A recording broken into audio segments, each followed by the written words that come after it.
of mindfulness because it's something you already know how to do. You came in the door here today with everything you need in order to potentially be a bit more mindful, to come to terms a little bit better with whatever it is that's on your plate.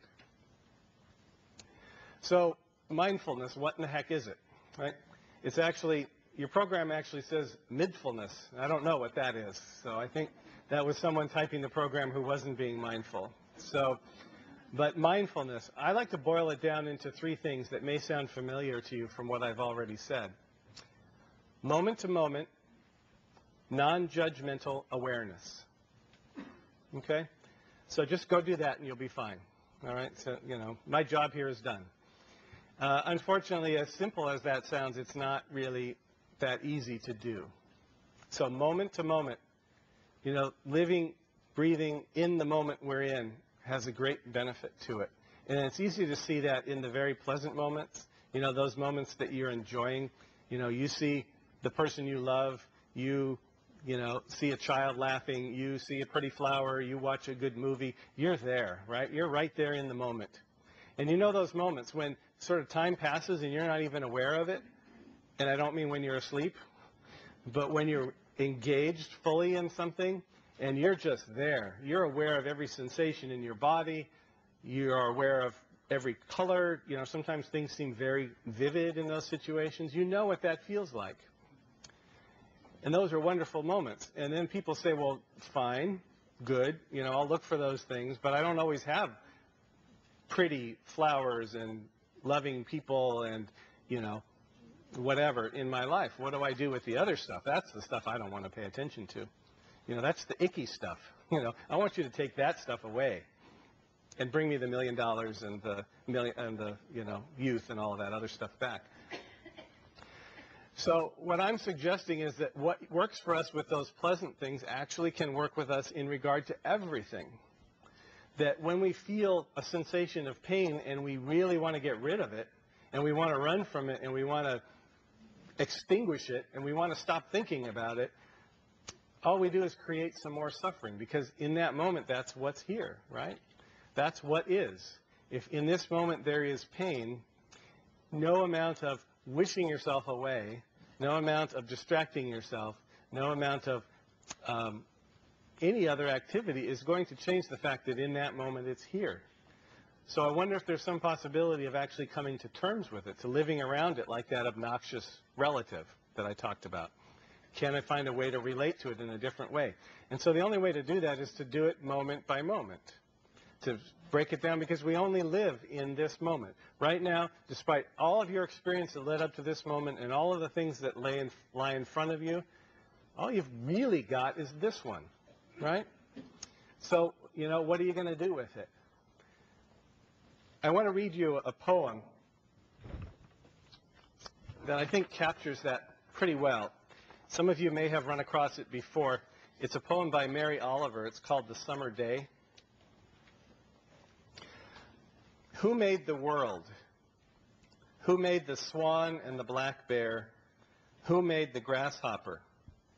This grasshopper, I mean, the one who has flung herself out of the grass, the one who is eating sugar out of my hand, who is moving her jaws back and forth instead of up and down, who is gazing around with her enormous and complicated eyes. Now she lifts her pale forearms and thoroughly washes her face. Now she snaps her wings open and floats away. I don't know exactly what a prayer is. I do know how to pay attention, how to fall down into the grass, how to kneel down in the grass, how to be idle and blessed, how to stroll through the fields, which is what I've been doing all day. Tell me, what else should I have done?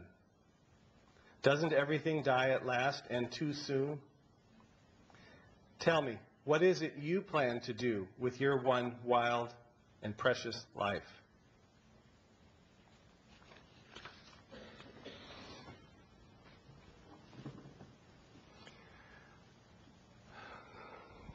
That one sort of sends shivers through my spine each time I read it. What is it you plan to do with your one wild and precious life? What is it you plan to do with each wild and precious moment that you encounter? Do you want to struggle with it, or do you want to be in it? we actually have that choice, and that's what I'm talking about today. So mindfulness, moment to moment, non-judgmental. That sounds pretty good too, and also it's pretty hard to do, right? You know, we're pretty judgmental about everything. You know, and we're humans, and like I said, we have frontal lobes that do judgment for us very nicely and help us to choose pathways and to evaluate things and decide which is the right thing for us and what is it we want and what is it we don't want, what is it we like and what is it we don't like. Funny thing is that, first of all, that gets in the way of us paying attention sometimes, and interestingly, we start to think that we like things. And so we tell ourselves that we're a person who likes those things, and we continue to, you know, seek those things out. And then at some point we look around and we say, how did I get here? So I had somebody in my mindfulness-based stress reduction class once say, you know, I'm a person who loves Diet Coke. I've been drinking Diet Coke for 10 years. I drink it with every meal. I go through, you know, a 6-pack or more in a day. And I'm just a Diet Coke girl. Those were the words she used. And she said, this past week, I paid really close attention to what I was eating and drinking, and I made an interesting discovery. I don't like Diet Coke.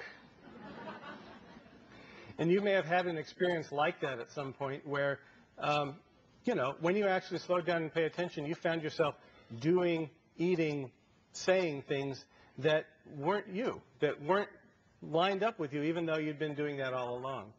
So we tend to make judgments. And if we decide that this moment that we're in is not the one we would like, you know, thank you very much, I'd like the moment he's having over there rather than the one I'm having. You know, another good luck, you know, that's your moment. You can do with it as you please, and any amount of wanting a different moment going to be kind of tricky to do, right? Doesn't mean you can't do something about it in the future, but in this moment, this is what you've got, and how are you going to work with it? So noticing where sometimes judgment is very helpful, choosing your plan, choosing what you're going to do next, and sometimes judgment just doesn't help you at all if you're judging things you don't have control over. If you wake up in the morning and say, you know what, today I think gravity's not such a good idea, you know? And I'm really upset that gravity's still here, even though I didn't want it today. It's just like that. So moment to moment, non-judgmental awareness. So awareness is the foundation upon which all of this rests. We all think we're aware, and we are frequently. And other times we're not so aware.